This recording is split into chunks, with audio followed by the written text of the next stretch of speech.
The Attack on Titan anime original ending theories and discussions have become much more prevalent as the final season part 2 has started airing. I remember back when I first made my very first Attack on Titan anime original ending video, not a lot of people were actually talking about the possibility of an anime original ending. There was just a few channels that were actually spreading this idea out. Now, I feel like a lot more of the community has come together and actually begun theorizing that this might actually happen. And I know in my last video I said like 30 times in the goddamn intro that I didn't know if it was going to happen or not, but now I'm pretty much on the side that AOE is gonna happen, and I think we're getting an anime original end. I'm sure there's still a bunch of people out there that think I'm absolutely stupid for thinking this is possible, but there's more people out there than you think that actually believe in this possibility. And this is like my 4th anime original ending video. I love making these theory videos, so I'm back again, and this one's going to be a different format. Instead of doing the typical bunch of theories at once and bunch of different hints, I'm going to be highlighting the 5 biggest hints that I have personally seen when it comes to AOE. So these are 5 things that I think are the most prevalent and the most important things when it comes to the anime original ending for Attack on Titan. All 5 of these things, I can absolutely tell you right now, do not seem like a stretch. I can already see the comments. I can freaking foresee the comments with the Attack Titan's power at this point. Yeah, again, like, the amount of times I was just shocked preparing for this video was crazy. Alright, I'm gonna shut up. I've said that like in every single video of mine. My fellow copium addicts, here are 5 big reasons why Attack on Titan must have an anime original ending.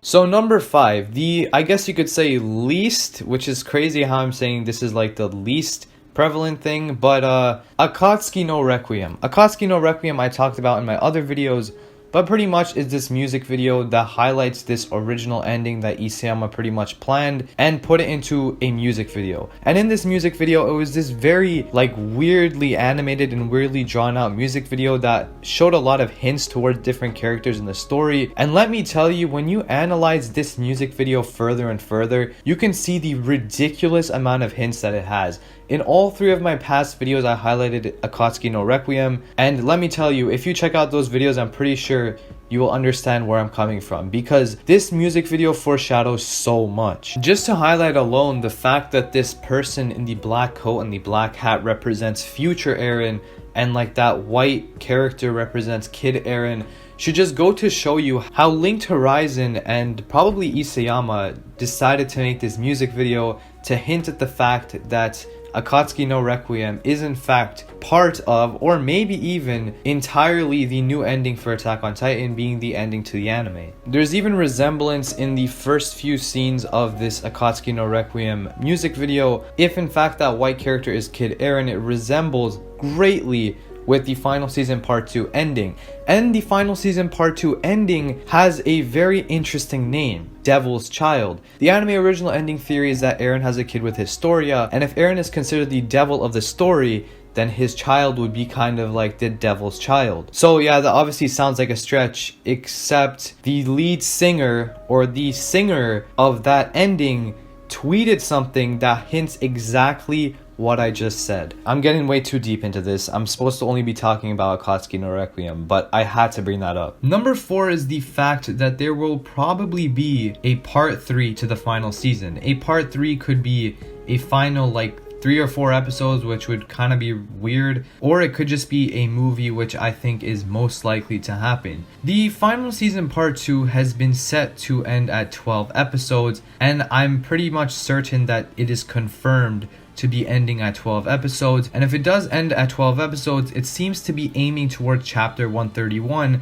being the final chapter to be adapted. We all know that that chapter is one of the greatest chapters Attack on Titan has to offer, and to end on something like that would be a perfect ending to the final season part 2. Except it's very weird that they're going to do a part 3 to this final season when 1, they haven't done that entirely at all, and 2, the manga's already finished. So for them to adapt the final season part 2 as just a couple more episodes to actually finish, if they were to do the original manga ending, seems like a much easier idea for the animators, and for Mappa to get Attack on Titan off their list because of the fact that they have so many other things to animate just seems like a more logical decision, but they haven't done that. The only logical explanation to this is the fact that the reason they're going to be making a movie or a part 3 is that that part 3 or movie is going to be entirely an anime original conclusion to the story of Attack on Titan. We know the whole 3 timeline theory and all of that, and if you really think about it, 3 timelines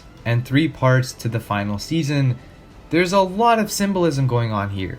And by the way, the final season part 2 got pushed to end on April 3rd, symbolizing the 3 timelines again, and April 3rd being the month that the anime originally started airing and the month that the manga ended. This is some kind of weird symbolism going on here, but I don't really know what it's trying to symbolize, besides the fact that the 3 in the month is for the 3 timelines. If it's an anime original ending, the sales for that movie are going to be absolutely crazy.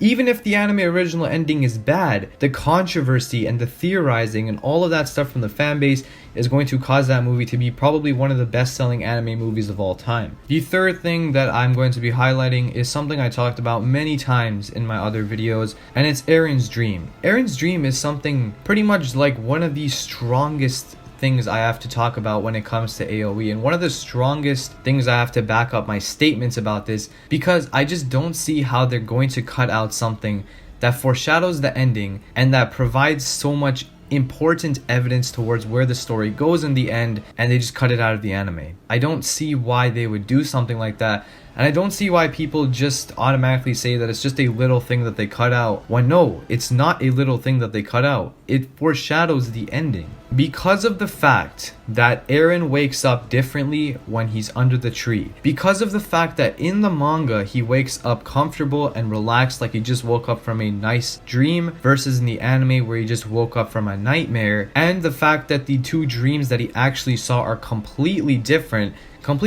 being the thing he saw in the manga was just Mikasa saying see you later, and the thing that he saw in the anime was, I don't even know, probably flashbacks from the manga. And not only that, the dialogue is even changed as well. Like, the dialogue is completely changed, where in the manga Eren asks Mikasa why her hair is so long, but in the anime he asks Mikasa why she's even there in the first place. Now we're getting into some of the newer stuff, and probably the most important and some of the strongest arguments I have for the anime original ending. Number 2 is something that the sound director of the final season part 2 accidentally said on air. This was like one of the biggest gems anime original ending fanboys could have asked for. And without this, I guarantee you that a lot of people would not be theorizing this thing. And if you hear what this sound director actually said, I'm sure you will be much more on the side of this actually happening. So I'm not going to talk. Instead, I'm just going to play what he said.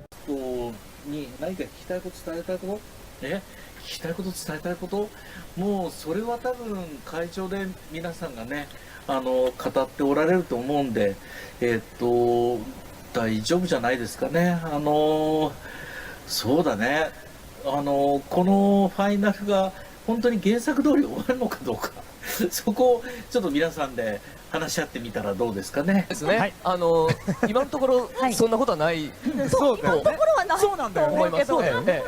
So he goes on to say that why don't we talk about if the manga ending is gonna have the same ending as the anime or whatever he said. And Yuki Kaji, the voice actor of Eren, tries to cover this little mistake up, and it's actually hilarious to see because he couldn't really cover it up because so many people are now theorizing about it. From a number of sources, we have been getting hint after hint after hint that there will be a different ending or a different conclusion. Even if you look at this tweet that Funimation tweeted a long time ago, it's literally pointing to that black bird on the left, and it's also pointing to Falco's perspective on the right. And you know that whole thing with Falco saying that one line in the anime saying he was like flying in the sky with swords, but he didn't actually say that in the manga. So they're definitely hinting towards that, and they're pointing towards the black bird flying in the opposite direction. And Funimation in this tweet tweet says, something here is different.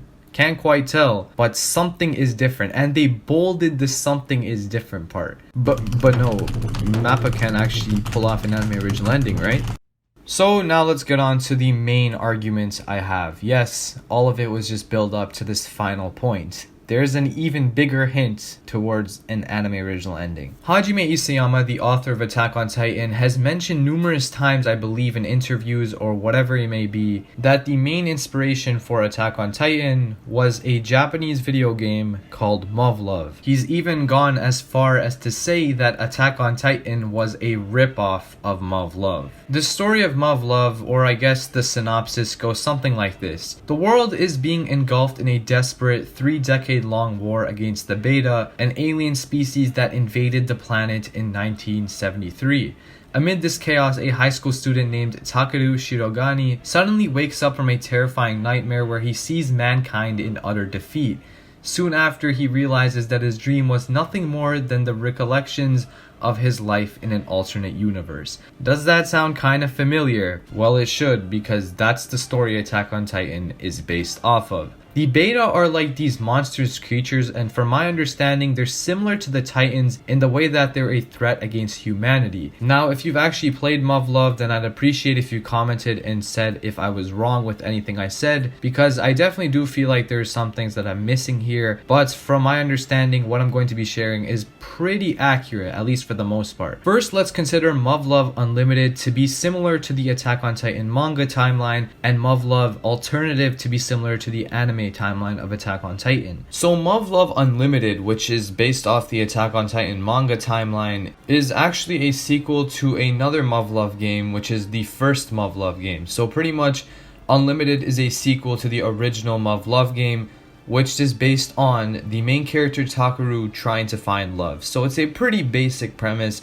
and to be honest, it's not the most appealing storyline. But in this Unlimited timeline, it's completely different from the original game. As I mentioned in the synopsis, Takeru basically wakes up in this alternate reality where the Beta are going to take over the world and humanity is about to be destroyed. And it's very similar to Attack on Titan in the way that in AOT, the Titans were going to destroy humanity by pretty much eating them alive. In Attack on Titan, Eren decides to join the military in order to protect humanity from the Titans, and in Muv-Luv Unlimited, Takeru decides to join the military to protect humanity from the Beta. So you can pretty much see the comparisons already. I'm sure you've heard of this, but Isayama clearly states many times that his main inspiration for the Titans is based off these weird zombie-like creatures called Beta from Muv-Luv. In this timeline, which is the Muv-Luv Unlimited timeline, the story pretty much ends with a large percentage of humanity being wiped out and Takeru, the main character, failing to achieve his goal of saving the world in the end. And what does this remind you of? This reminds me, at least, of Attack on Titan's manga ending where Eren failed to achieve his goal of destroying the world.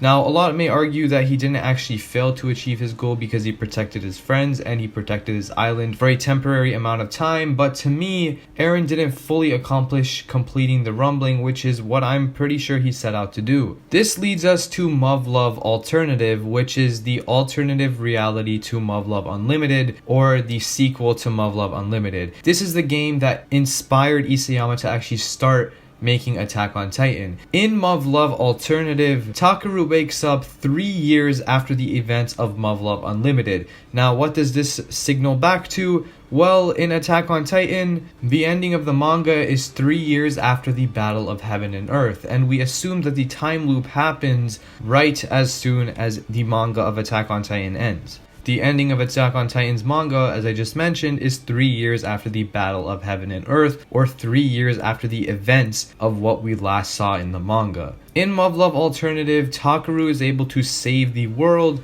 at the expense of his friends, so he pretty much kills his friends in order to save the world. And if Attack on Titan's anime original ending is inspired off Muv-Luv, then that would mean Eren ends up killing the Alliance in order to save the world. A lot of people think this is impossible, but if he unintentionally kills the Alliance, like he did with Hanji, like he did with his mother, then there's quite a realistic chance of this happening, especially if he realizes that he's been in a time loop this whole time. The main character of Muv-Luv is Takaru, as I mentioned before. His pre-time skip look looks awfully similar to Eren's pre-time skip look, and Takaru's post-time skip look looks awfully similar to Eren's post-time skip look.